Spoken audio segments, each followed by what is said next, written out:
we have Spear, safety, whatever you want to call you, Aubrey Burks. Question for Aubrey? So Aubrey, the spear thing, and all the coaches have talked about it too, and you did it in the spring, you did some in the bowl game. So comfortable there? How much cross training do you have to do if you have to move back and play some in the deep end? What's it like? I'm getting there. I'm getting pretty comfortable with it. Still learning as we go through camp, small things. Just playing more closer to the ball than playing back at 10 and 12 is probably the biggest difference. So O-linemen, tight ends push up on you much quicker, got to set edges and everything like that.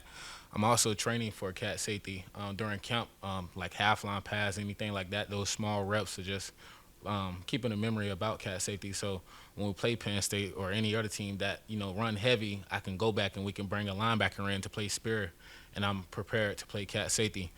But I feel like as we keep going through camp, and week one get here, I'll be real comfortable for spear or cat safety. Best part of being a spear, worst part of being a spear?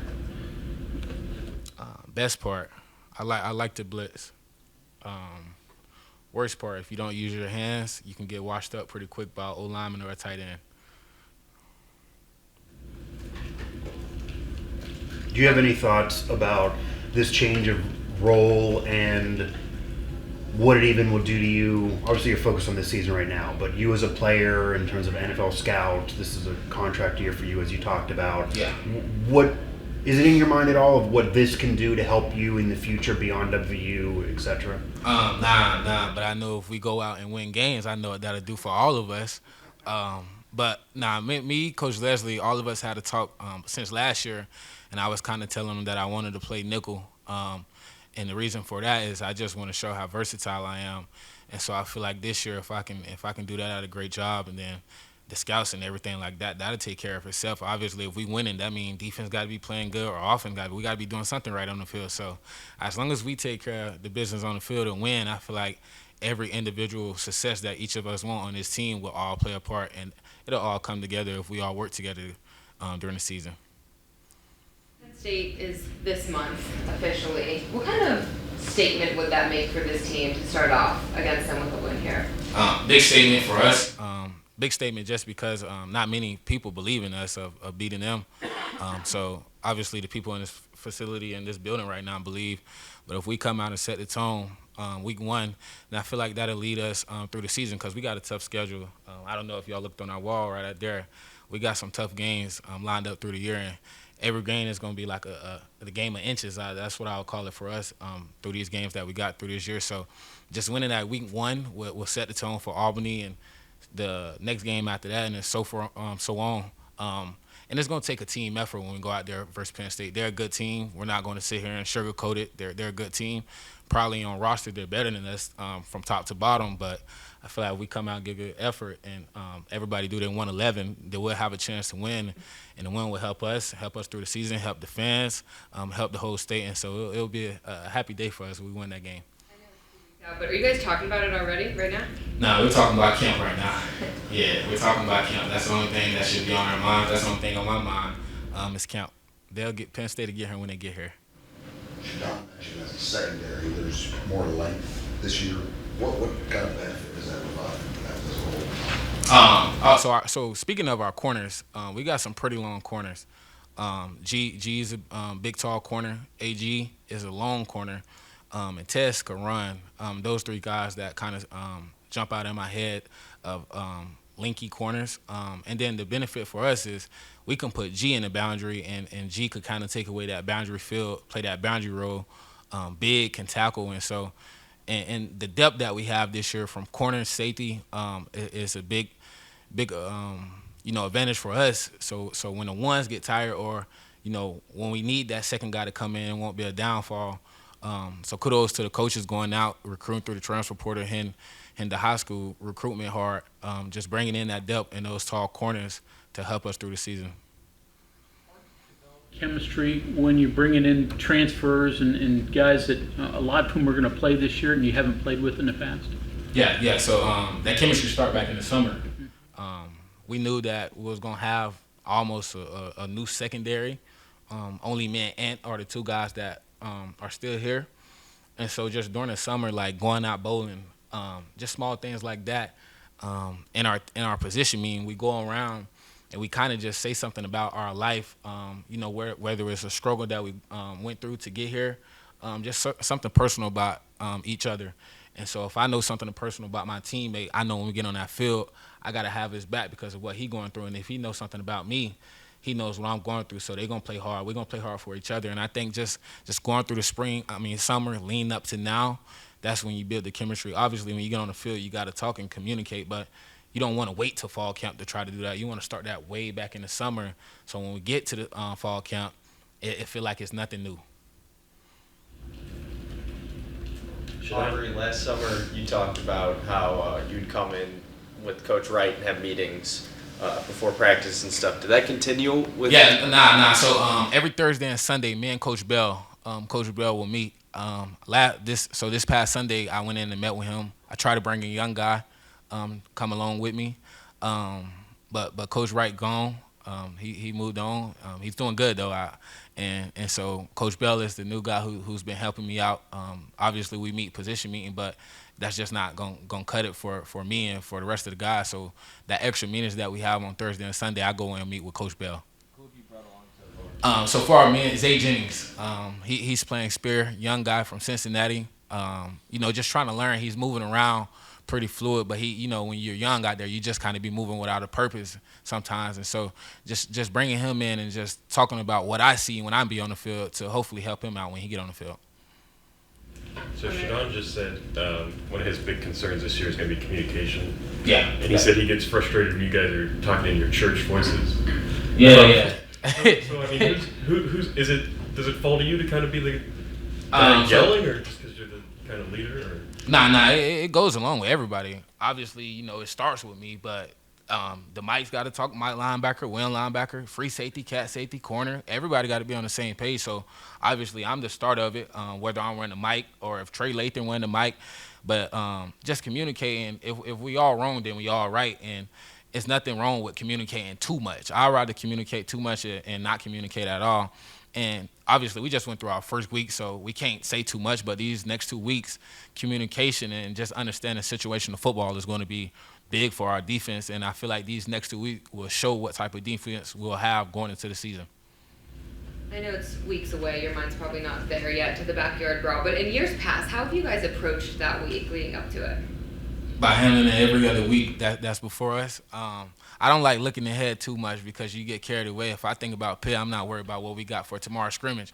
So just handling week by week, and when Pitt get here, we know what type of week that is. Everybody know in this whole state what type of week that is for the school, for us in this facility, for the coaches, and it's just about locking in for that 1 week and just handling business on that Saturday. Mentioned Zay. He and the other young DBs. What do you see out of them? Athletic, real athletic. But they got to come in and the same way when that NCAA game came out, that energy that you had, you got to have that energy when you want to study the playbook. You see what I'm saying? And I had to learn that the fast way. And for me, when I was young, I was a freshman and I kind of just wanted to live a little life. And I didn't take the playbook that serious in my first few games. And we got in versus Baylor 21. And y'all know we got blew out down there. And I got in, and Coach Wright called me later on that day and said, you can be really good. And from that point on, I studied like every night trying to learn the playbook. Obviously, our defense is different, but you just got to take that time out your day, 30 minutes before you go to bed, 30 minutes when you wake up. You got to study because if the coaches don't trust you, they can't put you out there. No matter how many plays you make, I can go out to practice and catch 3 interceptions, but if I got 3 MAs, that don't add up. It don't balance right. So just knowing what you're doing is the most important thing. And I told the young guys going through these next 2 weeks, stop worrying about making plays. Like, obviously you make plays, they will see that. But the coaches right now, when you're young, it's about being consistent. How you come in every day, just consistent throughout your day. They don't want you to be up and then you take a major drop. They don't know what they're getting out of you. And just from a young player, it's just about being consistent every day. You see some of your young self in Zay, guy that would come up and hit people? Nah, he's Zay Jennings and I'm Aubrey Burks for a reason. Yeah, he's Zay Jennings and I'm Aubrey Burks. Is he the hitter, though, that he appears to be? Nah, yeah, he's physical now. But like I say, sometimes they get out there and he just be moving around without a purpose. Eyes might be in the wrong spot, just little small things like that. But he's not scared. And I can tell you, like, one fact, like, if you're not scared, Coach Leslie like that, that's a good start to being on defense already. Now it's about just learning what you got to do out there. So, Aubrey, you talked about studying the playbook. You get all that base stuff down. Then you start shuffling around a little bit. You're in a game situation. Hey, we're going to slide you down here, or this is what you're going to do this series. Do you do something to reset yourself that says, hey, okay, man, I'm a spear now, or I'm doing this, or these are my techniques I got to think of, or does it kind of flow naturally? Flowing naturally, honestly, for me. I do have to remind myself kind of like, okay, I'm at cat though. But when I get out there, I don't be thinking about where I got to spin to. It's just flowing naturally.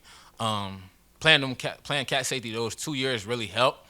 The biggest difference, like I said, is just moving down at 5, and trying to get back in my drop. That's the biggest difference I've been having going through this fall camp, and that's something I got to work on to improve my game going through this camp. Is when I'm at spear, dropping back to 10 to 12 because I'm already at 5. When I'm at cat, I only got to spin down 2 yards. You see the difference? So just those small things like that is probably what I got to remind myself of when I go on the field playing spear or playing cat. I'm not even sure how to ask this question, but West Virginia has always been looks at itself as the underdog, wants to play to get respect.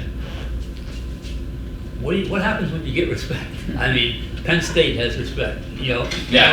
What's the difference between trying to play to keep respect and to get it? So we're trying to earn everybody respect, and only way you earn it if you prove them wrong or you let what they say stand true.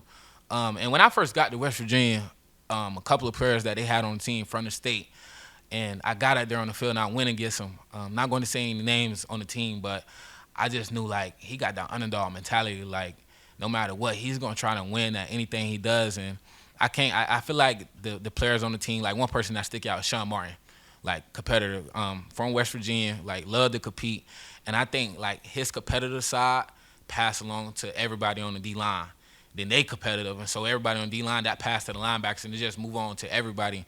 And just people from West Virginia in general have that underdog mentality. And so for us to try to, go out and earn respect, once we earn it, it's about just proving everybody else wrong, because Penn State not the only ones who don't believe in us. Albany, Pittsburgh, Texas Tech, everybody don't believe in us. So it ain't just about Penn State, it's about everybody on our schedule. And Get respect than to keep it. I mean, I think the pressure is more on them as far as the respect wise. Obviously, nobody believe in us, so if we go out and lose the game, it's like, oh, we knew they was gonna lose. You know what I'm saying? So obviously they side of trying to keep that respect is probably more pressure than us trying to earn it. Obviously, we want to go out there and earn it, but nobody believe in us of earning that respect. So I feel like the pressure is more on them than on us as far as the respect wise. Bowling. Anybody any good? You any good? Who was the best? You know I'm good. I tell you that every time. That's one of my hobbies is bowling. So I'm good. But Trey Lathan is a pretty good bowler. But if y'all ever interview Trey, ask him who taught him how to bowl, and he'll tell you. If he lie and say anybody else's name but mine, then he's lying. But bowling haven't actually been what we've been doing lately. Since that NCAA game came out, boy, that's all we've been talking about. But it's kind of took a toll. Since camp started, we haven't been talking about anything but football. Who's the best on NCAA? Israel Boyce, young freshman, and Hammond Russell. Those are my top 2 picks. Obviously, I'm good too because it's just me. But if we've been honest, them two.